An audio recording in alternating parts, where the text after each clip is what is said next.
to APP virtual lectures. My name is Ledy Ochoa, and I'm going to be talking about pediatric dermatology. I'm currently working under the supervision of Dr. Ana Duarte at Children's Skin Center in Miami, Florida. I've been in this practice for the past 8 years, and I absolutely love it. I feel very privileged that I get to see about 30 to 40 patients a day. And some of them I've seen for the past 8 years. I've seen them grow up with me. And I also grown up as a pediatric dermatologist PA, and I love it. I totally love it. So I hope that I could help you today. If you have any questions, please feel free to send me an email at ledyochoa@gmail.com.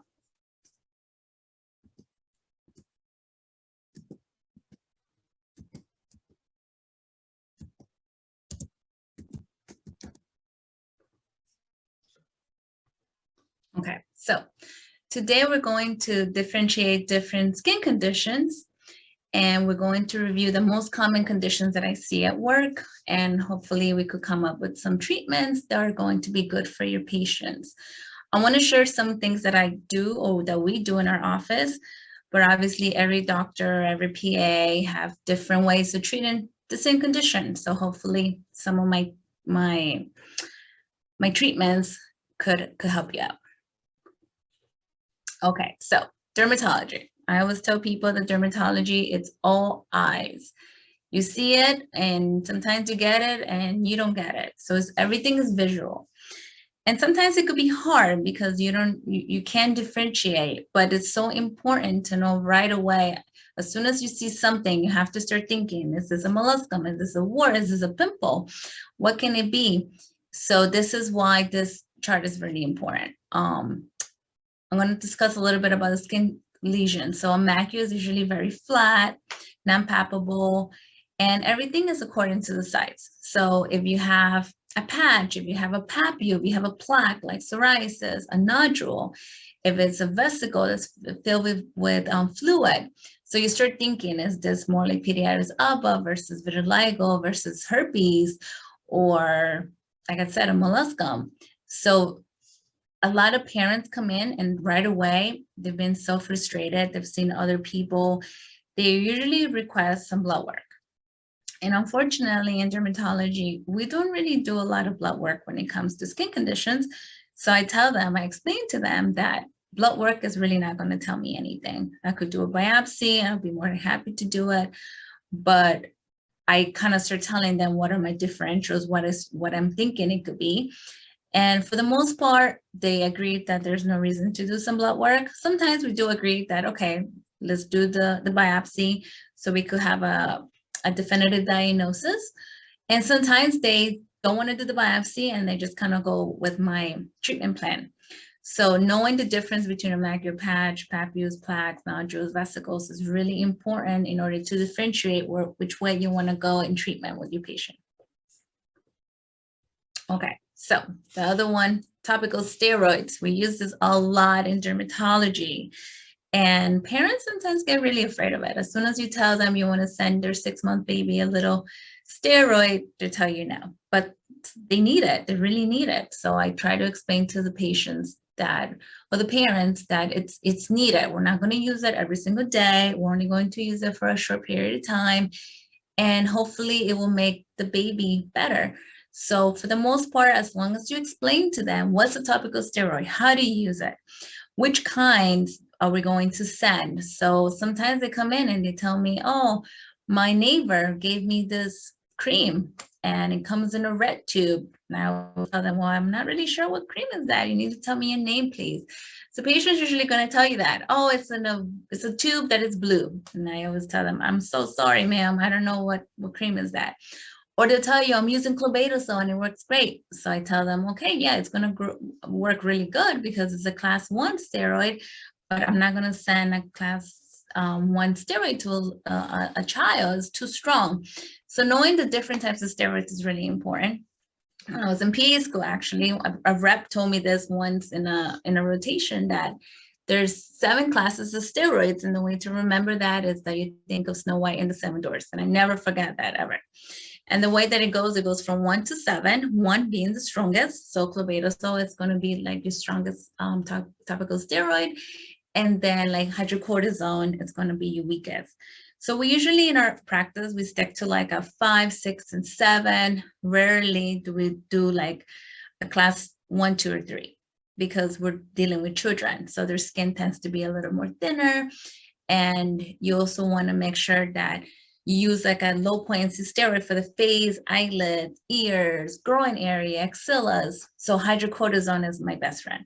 And then for the body, I tend to do like a class 5, 6 for all those older areas. I always tell them to not go over 2 weeks. If they could use it less than 2 weeks, sometimes they only need to use it for about 2 to 5 days, maximum 2 weeks, but to apply it on and off. You always want to give it a break. You don't want to go every single day without a break, because then you could create stretch marks and thinning of the skin. So education is really important. Topical steroids, and if you use them right, they're very effective and very safe. Okay, so the first condition I'm going to discuss today is going to be molluscum, which is something that is super common in children, especially in like in daycare, elementary schools, and swimming classes. And most parents don't realize it until they see the child scratching, and they start noticing these tiny little bumps that start popping up in their skin, and then they kind of start spreading. It is caused by the pox virus and is very contagious. The good thing that I like to tell my patients or the parents is that they have nothing to worry about. They usually go away on their own. You don't even require any treatment, but it takes a long time to go away. It could take 1 to 2 years to go away without treatment. With treatment, it could take less, but it's definitely a process. There's really no quick treatment for molluscum. I always tell my parents, if you want a virus for your child, pick molluscum because it's safe. It's really nothing to worry about. It will eventually go away. In our office, and again, this is what we do, so everybody does different things. We do treat them with liquid nitrogen. Sometimes we recommend molluscum or eggs, a different gel over the counter, which is something that could still take 6 months to go away. They could become a little annoying for the child because it creates very dry eczematous lesions around the molluscum. So it's very itchy. So once they start scratching, they end up like kind of spreading it around themselves, different parts of the body, and then they transmit it to their brothers and sisters or classmates. At the end of molluscum, I've noticed too, is very, very common of an eat reaction. So what happens is that molluscum start very, very tiny. Starts as a papule, so it's raised, and they're umbilicated. They have this tiny little like dot in the middle. So I usually double check always with my scope. Most of the time now I don't even double check because it's very noticeable that they're molluscum. And they start to grow. They grow, and then it takes about 6 months to a year. They get really large, and they kind of almost look like pimples. So they start to pop. So I was explaining that to my parents as well. Just know that they start very tiny, then they're going to grow, and then they're going to pop. Don't worry, as soon as they pop, they're gone, but they do leave this little bit of like a mark afterwards, and then eventually they're completely gone. Well, towards the end, when all this molluscum starts to pop, some kids get what we call an ear reaction, and what it is that they get this rash on their bilateral elbows, and sometimes in their knees, and sometimes it could also be in their whole entire body. And I actually have a picture in my next slide that kind of looks like this. So the child comes into the office, and their elbows, both elbows look like this, their knees look exactly the same, but they're not molluscum. It's really just a rash that the body realizes that at the end of the virus is actually there, and they get a reaction to the molluscum. So if you ever see something like this, it's very common. Usually a week or 2 after that, all the molluscums will be completely gone. During that time, it could be a little itchy and uncomfortable for the child, and the parents are get really worried. So I usually will get like an emergency call that my child got, oh, this molluscums overnight. And I'm always like, oh no, that's not molluscum, that's just an ear reaction. And then I'll maybe send them a little topical steroid, again, like medium potency, not low potency, because it's the elbows and knees. And then after like 2-3 weeks, it's completely gone. So 8 reaction, very common with molluscum. My second one are common warts. So warts is caused by HPV. I see this a lot in kids. I see them everywhere. I see them in their fingers. I see them in their eyes, in their nose. Sometimes when they bite their nails, they get them around the lips. I get them also in the genital areas for boys and girls, or in the anus as well. So in our office, because of, it's sad, but you know, there is sexual abuse. So whenever I have a wart that is in a private area, I always do a biopsy and I always do an HPV testing just to make sure that there's no sexual abuse involved. We have had, in 8 years, we did have one patient that we had to report. And if it comes back with HPV that's like sexually transmitted, then we definitely have to call child services, which I have had a call. And most of the time is the mom would have it or someone in the family would have it. So maybe that's how the kid got it. So it's perfectly fine. And the parents are totally comfortable talking about it, and they'll go check and they'll call me back and then tell me everything's fine. So it's really important to make sure that we do this. The treatments also with liquid nitrogen, compound W, sometimes laser, wart peels, things like that. Warts are also a little difficult to treat, but usually with several treatments of liquid nitrogen, you want them to blister. So I always explain to the parents that I'm going to apply some liquid nitrogen in maybe 1 or 2 days to expect a blister. It will turn really black and it might not look very pretty, but that's exactly what I want. So this whole big wart would just fall off after a few days.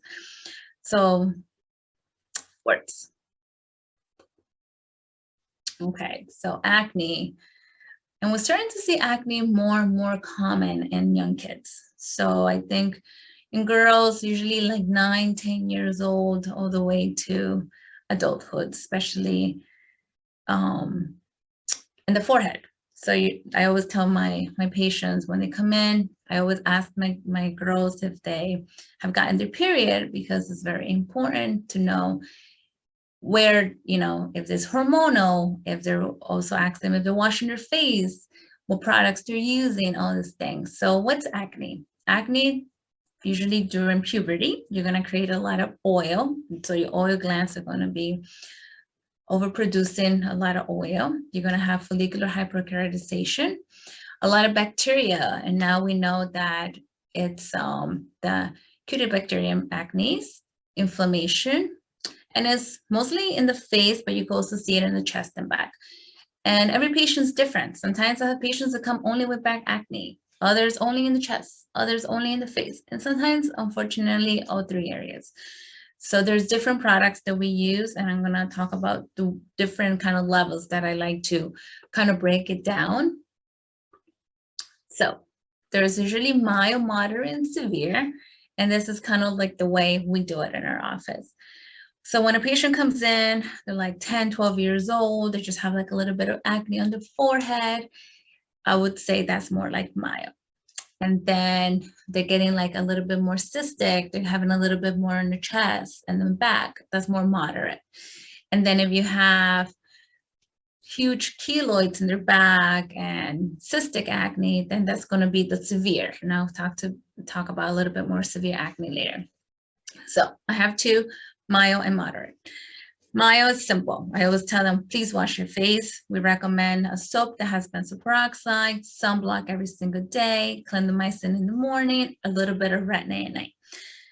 The retin-A, I always explain, you want to put a very tiny pea size, put it right in your finger, and you go 1, 2, 3, 4, spread it evenly. Don't put it too close to the eyes or around your lips, because you're going to start peeling. And some kids, I've had calls in the middle of the night or early morning that they wake up with their eyes swollen. They put too much, way too much. So their skin starts peeling and then they start burning and they feel like red, like the whole face just turns red. So it's really important to educate teenagers on how to apply these creams. They really want to apply a ton of creams, which is not necessary. Then we have our moderate patient. Same thing, You always want to tell them to wash your face twice a day, sunblock every day, clindamycin in the morning, retin-A at night, a little bit. And then for these patients, we usually do like a topical antibiotic. And the way that we do it, we usually do like a doxycycline. We start with tetracyclines. I usually do it for about 1 or 2 months. Then if that doesn't work, maybe we'll switch to like aminocycline. Same thing, 2 to 3 months. If we don't see any improvement, then we might jump into like maybe Bactrim. And if there's no improvement after that, then we have to talk about something a little bit more strong. So now I'm going to talk about Accutane. So believe it or not, in PA school, we had to do a presentation. I did it about Accutane. And back then, when I was a student, it sounded very scary. But now I feel totally comfortable with it and I love it. Some patients need it, and this is the only thing that works with them. So the way that I like to explain to my parents, because most of the time it's the kids that want it, the parents don't want it, and it's totally understandable. So I tell them, this is something that's going to benefit them, but I need to give you the risk versus benefits. I also make sure that I explain to them what could happen during the time that they're taking this medication, how to take it, what can they do, what they cannot do. And we usually use it for moderate to severe acne. So if I had a patient that's been on antibiotics for a long time and the child is unhappy, the parents are unhappy, they don't really see any results, then I tell them, okay, I think it's time to just go on Accutane. If you've been more than 6 months on antibiotics and you haven't seen any results, why am I going to keep you on antibiotics? And all I'm doing is creating resistance. And then they have this nodular acne with scars and keloids. So you could tell that they really are an Accutane patient. So I always tell them that it is going to be some work because they do have to get lab work every single month. At least in our practice, we do get lab work every single month. We get a CBC, a lipid panel. If you're a girl, we check a beta HCG to make sure they're not pregnant and they know they cannot get pregnant, and a hepatic panel. So every month they have to go do their blood work. And if they don't do any blood work, they cannot get their medication. And we're very strict about that. And I make sure I explain that at the beginning of the process, because they have to come to the practice every month to review blood work and for us to continue the treatment. They also have to be registered on iPledge, which is a national system that you pretty much have to fill out that tells you all the side effects that come along with the medication. And I kind of go over it with them. I make sure I read everything to them so they know exactly what could happen. And in 8 years, honestly, I've never had a problem with any of my patients, but I do tell what I do see. The number one side effect of Accutane is dryness. Their lips are going to be super, super dry. They're going to get maybe like cuts on their lips, on the corners of the lips, which could be very painful. Other things could be nosebleeds, headaches, joint pain, especially my athletes. I have a lot of kids from high school that are in sports, they're running, or baseball, football players, basketball players, swimming team. So I tell them, okay, just know that these things could happen. So if you're in class and you get a little bit of nosebleed, it's normal. If you're running a mile, you might get some back pain. So it's really important that you tell your patients and your parents what could happen. You don't want to get a call the next day telling you something, but if you tell them, they know what's going to happen and you're not going to run into any problems. And there's also a blood box warning, especially for the girls. So for girls, every month when the patient comes into our office, every girl has a pregnancy test. And at the beginning, some parents are a little like, why are you doing this? And I always explain to them, I'm sorry, this is just part of the process, and you teach them how to do the pregnancy test every single month. You have to put it into the system. If you don't do the iPledge, then the pharmacy can see it and then they cannot get their medication. So it could become a little bit of a problem. So I'm a little anal. So what I do is that when my patients come in, I make sure they do the pregnancy test. I update their iPledge right away, and then I print out a confirmation showing them that it's done. And that way, when they take the prescription to the pharmacy, they also take their iPledge paper with them, and then there's no problems. Once I do the iPledge, the patient also has an iPledge account, so they have to answer the questions, and then the pharmacy could give them the medication. So it's a little bit of a work for everybody, but it's very, very good.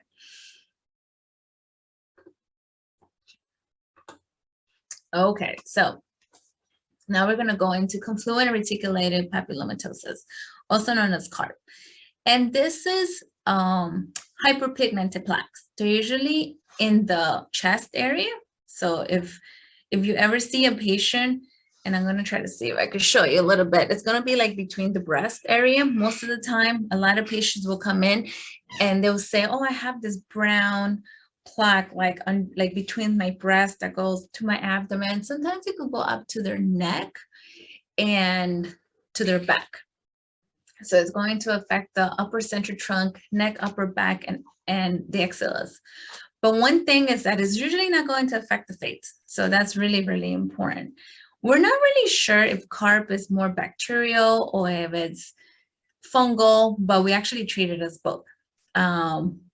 We send ketoconazole shampoo, and again, every office has its own little its own treatment, but this is kind of like what I like to do for my CARP patients. I send ketoconazole shampoo. I tell them to apply it to the affected areas in their chest, back, or neck for about 5 to 10 minutes before they shower. Then they rinse it, and then they're going to apply the ketoconazole cream. And then we also send a tetracycline that they could take for every day for about 6 weeks. And then the most important thing I usually tell my patients, this is chronic. So guess what? This might clear out completely, but it might come back again. And we don't really know why it happens. So I just tell them it's nothing to worry about. Most of the patients just don't like the way it looks because it kind of looks like they're dirty. And they're afraid to go to the beach or the pool, take off their shirts because their friends are going to see this like dark pigmentation on their chest or back. But I tell them, it's nothing. You're not itchy. It's not painful. You just have to kind of learn how to deal with it. So a lot of my patients, once they realize the treatment, they just come like every 6 months for refills. And when it gets really bad, they know to take their antibiotic. But I always tell them, just keep using the shampoo and the cream just to kind of like keep it under control. When you see this out of control, then we'll do the oral antibiotic. But I also don't like to give oral antibiotics unless it's really bad. But for the most part, that's what it is. All right, so tinea versicolor is kind of like the opposite. So tinea versicolor is going to be hypopigmented macules. So you might see like this like round little macules in the back. It's very common in the back, also in the front, but this is caused by yeast. And it's the person's body that produces this yeast. So I tell people it's nothing again. It's not contagious. It's a good fungus. That's what we kind of call it in the office. A good fungus, not bad fungus. And again, most of the times that patients just don't like the way it looks. They hate this little white hypopigmented macules that appear in their abdomen, sometimes your neck, but in tinea versicolor, you could see it in the face. So sometimes I see kids that have them like around their face, on their forehead. So that's kind of the difference. One is hyperpigmented, and that's more CARP. Tinea versicolor is more hypopigmented. In some patients, you might also see it a little bit more darker, and it's also chronic. So again, it's kind of the same thing, ketoconazole shampoo and cream. But for this one, instead of a tetracycline, we could do a antifungal pill, which is usually fluconazole. And the way that we treat it in our office is that we do fluconazole maybe once a week for 2 to 3 weeks, and that's it. And again, it will clear him or her out. But I always explain to them, this is chronic. This condition might come back again. So if it comes back again, just continue it on with the cream, with the ketoconazole cream and the shampoo. Put on the shampoo for about 5 to 10 minutes, rinse it, and then apply your cream.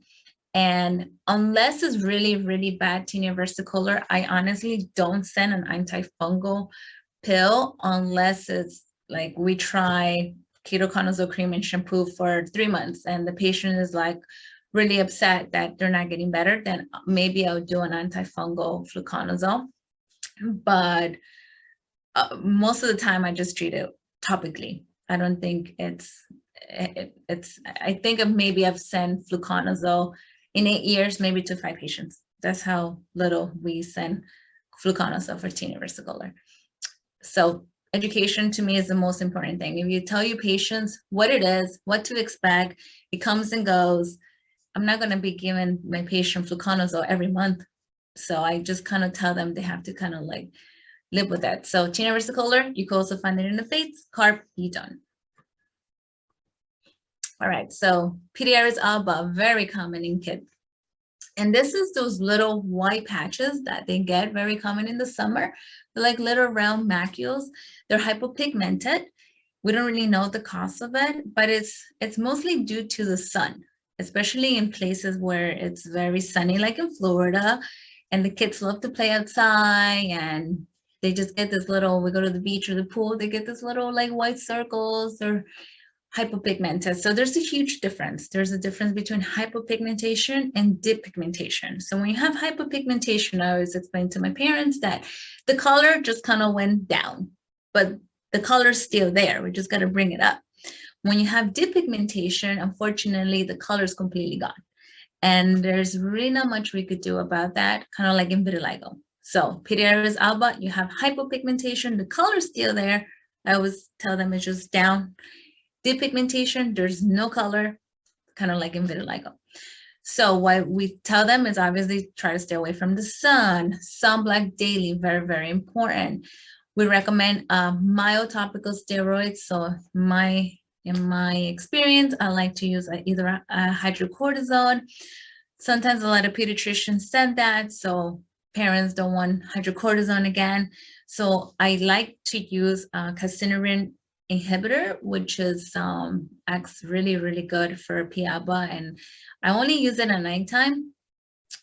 You could either use like a Protopic or Elidel, QHS, or you could alternate it. Sometimes I alternate. I tell them to do hydrocortisone for 2 weeks, only at nighttime, sunblock every day in the morning, and then switch to Elidel Protopic for 2 weeks for like 3 months, because I tell them it's going to take a long time. This is not going to go away overnight.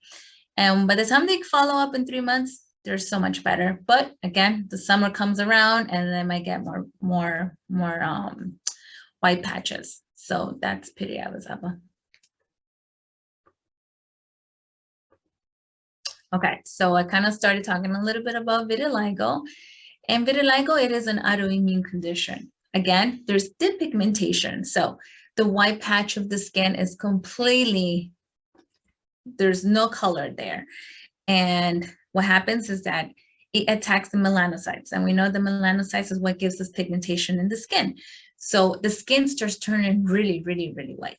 No one really knows exactly the cause of vitiligo, but stress contributes a lot of it, especially in kids. I've noticed that sometimes when you start asking the parents if there's anything new, I've noticed that there's some type of stress. Either the parents are getting a divorce or they're just moved from a different state. So when there's a huge like life event in the child, sometimes that stress could make the vitiligo appear. Other times the parents tell me, no, there's nothing, my child is perfectly fine. So there's really not much that we could tell them, except that we take off the Witz lamp, I check from head to toe. Even if they come in with one patch, I always check the whole body. I get them naked in the table and I take my Witz lamp, I turn off the lights, and I check the whole entire body, because sometimes they come for one spot and then you end up finding more. So vitiligo could affect one area of the body, but then it could also spread. The parents, most of the time when you tell them they have vitiligo, the first thing they're going to say is that, oh my God, is that the Michael Jackson condition? So I tell them, well, it doesn't mean that they're going to turn completely white. Sometimes it will start treatment right away, and I'm going to send you a treatment. It could get better. So you want to start we recommend three creams actually right now for vitiligo in our office. Again, every office is a little different, but this is what we do in our practice. We do a topical steroid, we do a calcineurin inhibitor, We also do a JAK inhibitor. We recommend vitamins. And sometimes we do phototherapy. So for our patients that have a lot of vitiligo, like 50% of the body, we might recommend like a light box, which is literally a box where they go in, take off all their clothes, and they have a UVB light around it, and they sit there for a few seconds. It's very, very quick. Or we do an excimer laser when it's just very localized. Sometimes kids just get it like in their eyes or around their mouth or only in their face, just a very few areas. Then we use the excimer laser where it just attacks or not, sorry, or it treats only the areas that you want to make sure you get with the UVA light, because the UVB light, sorry, because you want to make sure that if the rest of the body is clear, that you don't expose the child to unnecessary light.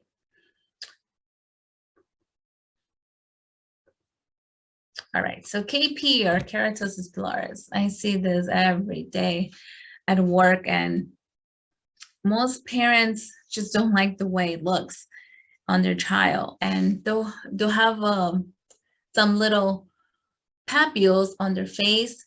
So you could get it on the face, on the arms, on the chest, on the back, on the thighs, and on the buttocks. Usually arms are going to be like the most common areas. Some kids do get it on the face and on the arms, and you're going to see that it's going to also create kind of like a red. Some kids have like red cheeks, and they also have like some kind of like reddish. And when you feel it, it's very bumpy. Also the face. So the parents will come in, they'll say, oh, you know, they've had this for a long time. And I usually tell them, were they born with it? Most of the time they tell me yes. Or when they're teenagers, the KP tends to be worse. So usually with hormonal changes, it gets worse. So even like with pregnant women, their KP could get even worse. It is genetic. So most of the time I tell mom, oh, mom, you have it too? Or dad has it. It's really nothing. All you want to tell them is you want to exfoliate the little bumps, because it's just a bunch of keratin that gets built out in the follicle of the hair. And I tell them we all have keratin. You just produce a little extra, and that's why you're able to feel it when you touch the arms or the face, and you could see it. So you see the little white like heads that look like little white heads. So just exfoliate and moisturize. When the skin is very dry, you're going to see more bumps. And they sell KP kits and things to exfoliate. So it's super common. I actually have a picture of one of my patients. She's super cute. And the mom came in. She's actually very, very good in this picture. When she first came in, her KP was very rough. And the mom is very happy with the results. It's a lot smoother. She's been exfoliating and moisturizing. So it's good. It's very, very good. So if you could see, the cheeks tend to be a little redder, and so is the arm compared to like her chest. So you could definitely see it. And it's always going to be bilateral. So if you see this on both cheeks and both arms, you're definitely going to know it's KP.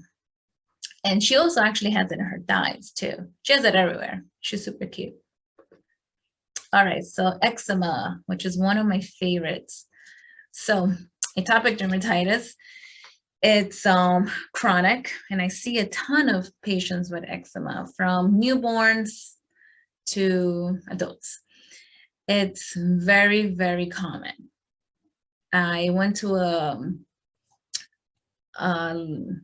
conference, and they actually said in the conference that nowadays about 90% of babies are born with eczema, which I thought it was which is very high number, but I see it every day at work. So in a way I wasn't too shocked, because I just thought I saw it a lot because I see a ton of kids, but it's very, very common.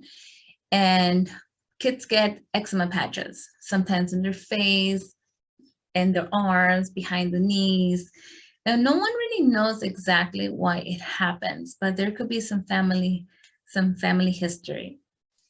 And some kids do outgrow it. So hopefully when I have a little baby, if I get them under control, I tell the parents, you know what, if you keep doing what you're doing, the baby will grow it by the time they're 2 or 5. Maybe 5% of kids don't outgrow it, and they might continue to have the eczema till their adulthood. But for the most part, they do outgrow it. but it's a very itchy condition. They can't sleep at night. They're constantly scratching. They can't concentrate at school. Their skin becomes very thick, and from all the constant scratching with their nails. So I always explain to the parents what we call in our office the gentle skin care. So what is a gentle skin care? For any patient that comes into the office that has eczema, I always tell the parents, the first thing you want to do is you want to eliminate everything that has smells in your house. So no plugins, no scented candles, no perfumes, no colognes. You want to eliminate everything with smells. No fabric softeners in the clothes, no detergents with smells, no those drying sheets that we throw in the drying machine to make it extra scented. All those things you need to eliminate.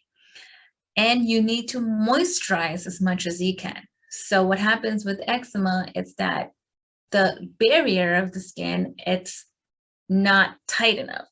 So I always go like this to my parents. I say, you know, like I don't have eczema, so my barrier is completely tight, so nothing goes through. But kids that have eczema kind of have like these pores, so all these allergens kind of go in. And what happens is that when the kids are scratching, they also end up opening their skin. So what happens? All this bacteria goes in there, and now the kid also gets infected, and they end up turning like super red. I have kids that come to the office, and as soon as they walk in, I'm like, you are so infected. I'm gonna have to put you on antibiotics. And I always do bacterial cultures too, because I've realized that I want to kind of like prove to my parents of what I'm doing. And I know what I'm doing, but I want them to understand why I'm doing what I'm doing. So I tell them, you know, the reason why your child is so red right now is because there's so much infection going on right now. So I'm going to have to put him and her on antibiotics. There's so much inflammation, and that's why they're constantly scratching. So I'm going to have to send them a topical steroid. I'm also going to have to send an antihistamine so they will stop scratching. And we need to eliminate everything that I just told you about, the perfumes and everything. And we're going to buy moisturizers that are going to be creams, not lotions, because lotions have more water. You also use ointments. I'm not going to tell you a specific cream to use.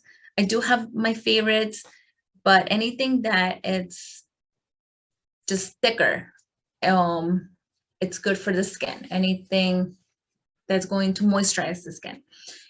And most of the time when I do a bacterial culture, you're going to have the most two common bacteria are going to be my Staph aureus and my MRSA. And the parents come back and they're like, but how did they get that? How did they get MRSA? How did they get Staph? And I tell them, you know what? They're just so much prone to infections than any other kids. So their immune systems, kids that have eczema really catch everything so much easier, molluscum and warts and everything. So I do have some pictures. These are actually my patients. And this little girl that's right in the middle, she was so bad. If you look at her, the picture on the left, it was really bad eczema. After antibiotics and topical steroids and everything, she did get better. So this is a picture of her afterwards, but you can still kind of see the redness. And then my other patient, these are his legs. And I actually have a picture of him now. I've known him for years. I think as long as I've been in the hospital working there, he's been my patient. So both of these families are very dear to me, and they actually were so happy to give me pictures and share their stories. And the male patient, I don't want to say his name, he's currently now taking a medication called Dupixent.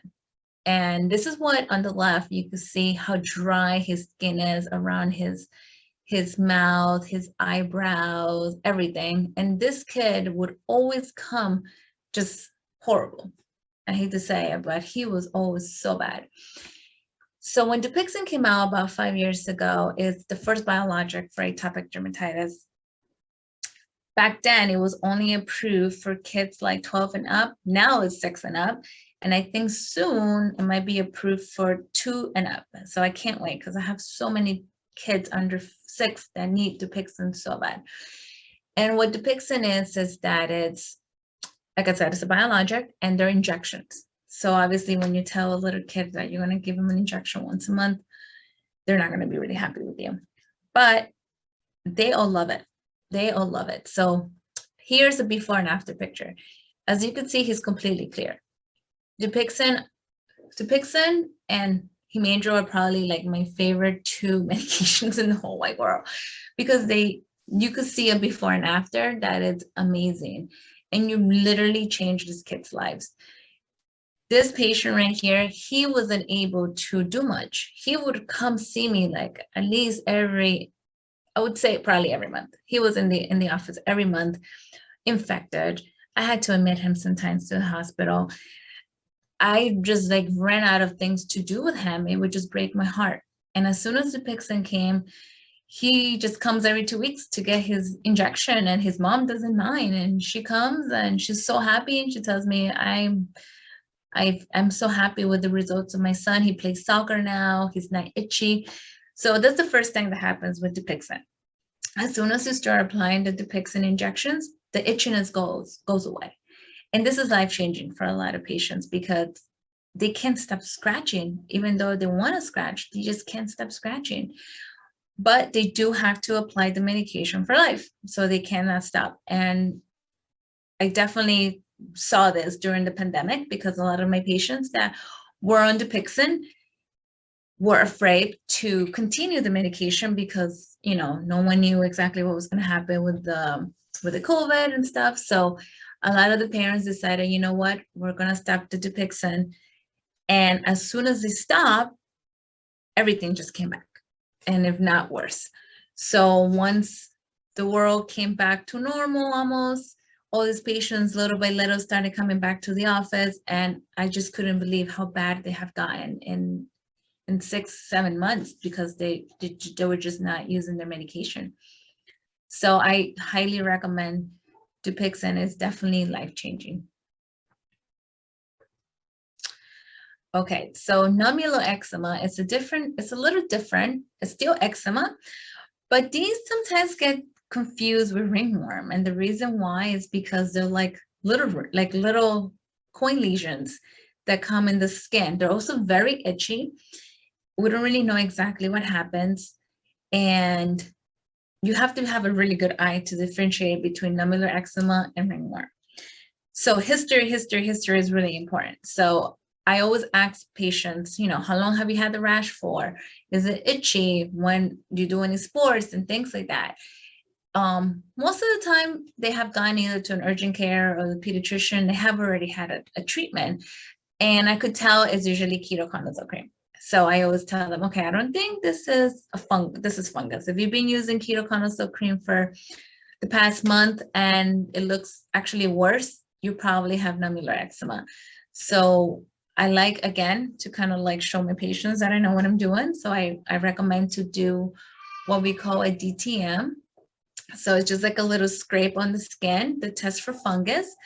And most of the time it comes back negative. So there goes my proof that there's no fungus. And then instead of the ketoconazole cream, now I send a topical steroid cream. And maybe 4 weeks later, there's nothing there anymore. So this one's also very common. I really, really like this one because a lot of people get confused between tinea corporis and nodular eczema. Barely I do a biopsy, but sometimes some patients really want to make sure that it is what I'm saying, and they want to do a biopsy. And I do it. I have no problem doing biopsies at all. I always tell parents I'm happy to do it as long as they understand that it might leave a little scar. I explain how to do a biopsy. I put a little bit of lidocaine, which is just topical, numb the area. And then I take a little 3mm punch. I tell them it's just like the size of a pen. And then I'm going to put a little suture. 10 days later, they could come into the office and I'll have results for them. Again, some parents want it. Some parents don't want it. Or they just go with my recommendation of trying creams first, and then if it doesn't work, then we could try something else. Okay, another one, eczema herpeticum. So this is one of my patients as well. As you could see, it's a little baby. They came into the office, actually came through the ER. So our office is located inside a hospital. So we get a lot of consults and we get a lot of patients through the ER. Sometimes the ER doctors are not really sure what's going on. So they'll call me. I've been there for a long time. And they say, Ledy, can we send you a patient? Just what are you thinking? So actually that's exactly what happened to this baby. The doctor called me and said, Ledy, I'm going to send you a patient over. I'm not really sure what's going on. If you could help me out. And as soon as the patient came in, I'm like, oh, it's eczema herpeticum. And he was like, oh, you got that so quick. But again, it's visual. I see it all the time. So I felt really good. The mom was so happy.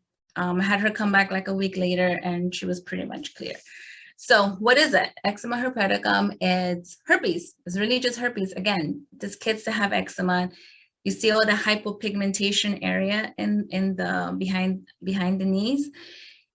They have so much inflammation. So that's one thing with eczema. You have so much inflammation in the skin that when it's active, the skin becomes really red. And that's exactly what I tell the parents. The reason why it's red is because there's so much inflammation. And as soon as the inflammation starts coming down, you're going to have hypopigmentation. In some patients, you could also have hyperpigmentation. For the most part, you could have hypopigmentation. But the difference here is if you look at the legs, behind the legs, you're going to notice that you're going to have what we call punched out lesions. And these punched out lesions is what really tells me that it's eczema herpeticum. So I'm not going to see the same lesions in regular eczema or nummular eczema. And this is where treatment becomes very, very crucial, because this is when you could do a viral culture. You could also do a bacterial culture if you're not sure. And you need to send acyclovir. Now, if it's around the face, I always make sure they see an ophthalmologist, because you don't want to get that herpes in the eye. So acyclovir is really important. One thing I do want to mention is for eczema, when you have all that redness from all the inflammation, I said that the two most common bacteria are your staph and your MRSA. So usually our antibiotic of choice is cephalexin. So that's usually what we send for our kids, cephalexin or like clindamycin. If they're allergic to any of those, then maybe we'll send Bactrim. But those are like cephalexin usually our first choice for infection. All right, so this one is perioral dermatitis. And this is actually one of my friend's child. And I remember going to a party and I saw him and I was shocked. And I was like, how long has it been like this? And she told me, oh, I've been taking him to so many places and they can't figure out what's going on with him. And I told her, you need to bring him to me because this is not right.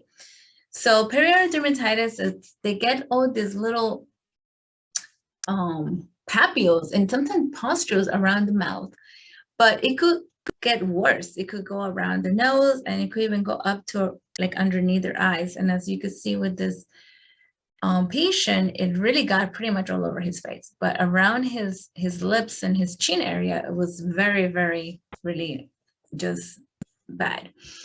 So we usually recommend metronidazole and a calcineurin inhibitor, in this case, pancrolimus. We try not to use too much topical steroids because it could actually make it worse. Some toothpaste, some mouthwashes could also make it worse. We're not really sure exactly why. We did see this a lot during the pandemic, I guess because of the mask and the kids wearing the mask for long hours at school. It really created a lot of perioral dermatitis. But he cleared up beautiful. He doesn't have anything. After a few months of treatment, he was better, much better. Okay, so I actually have a little story about this patient too. So this patient came into the office and they had seen like 4 other offices already, and they were treated as eczema. They just kept giving her eczema cream and they just kept telling the patient, oh, this is eczema, this is eczema. And again, I walked into the office. I looked at the patient. I was like, how long have you had the ringworm for? And the mom looked at me and she goes, that's ringworm? And I said, yeah, that looks like ringworm to me. Look at the edge of that. Look how thick it is. That has to be ringworm. I'm like, I never ever say that I'm 100% sure on anything because nothing in life is 100%. But I'm like, I'm pretty sure it's ringworm. And she goes, well, you know what? I hope you're right because I am tired of going to so many offices and everybody telling me it's eczema. So what did I do? Again, I like to tell my patients what I'm doing and why I'm doing it.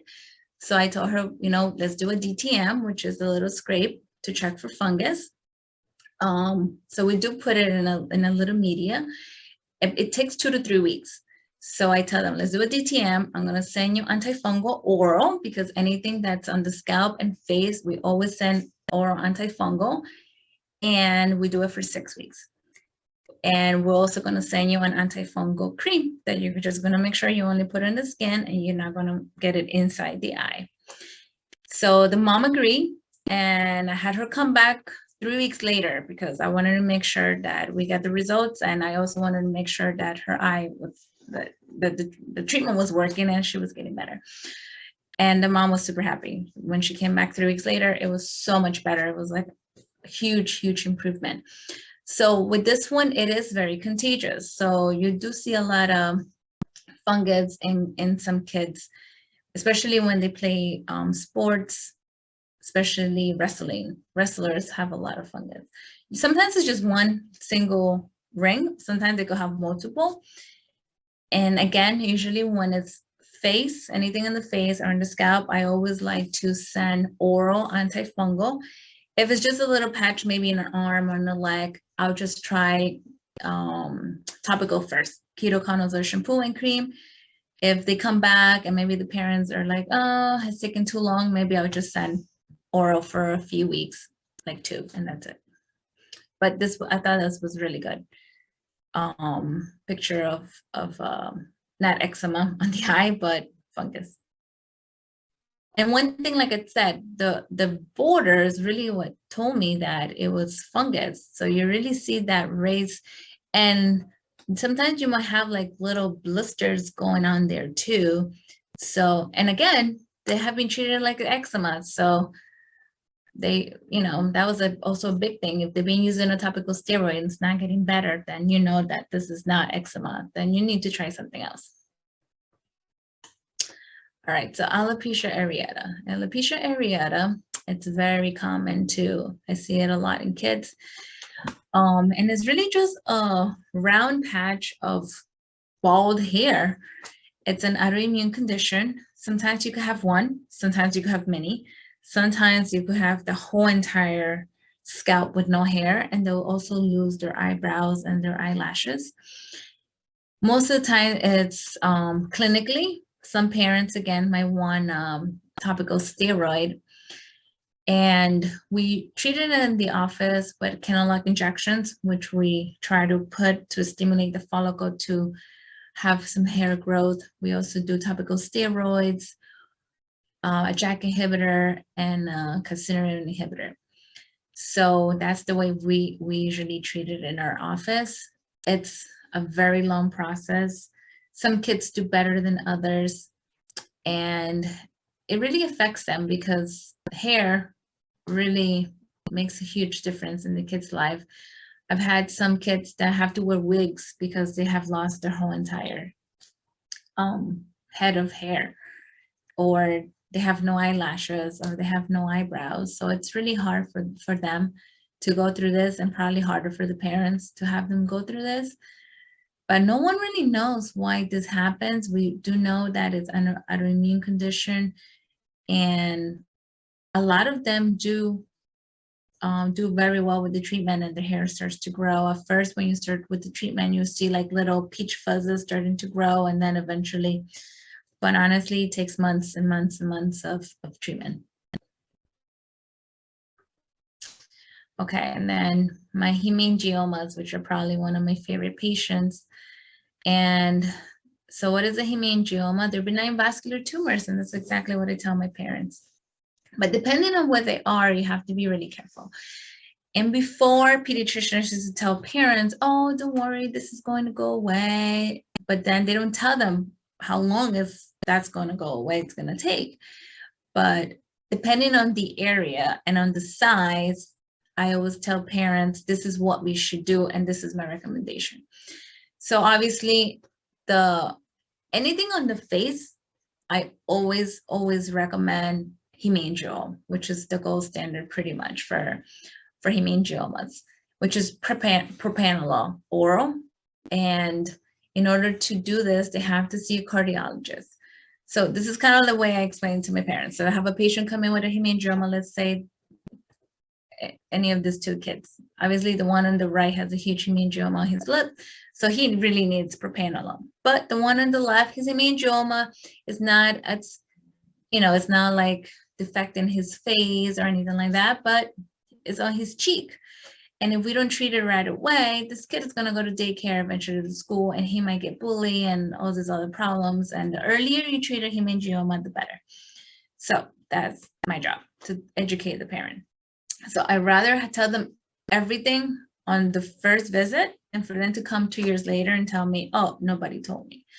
So I always tell them it's a benign vascular tumor, nothing to worry about, but obviously depending on where it is. I have hemangiomas in the eyes, on the nostrils, in the lips, as you can see, in the tracheas, and livers. And it is the most common type. It's infantile. There's all the other ones, but I'm going to talk about infantile hemangiomas because these are infantile hemangiomas.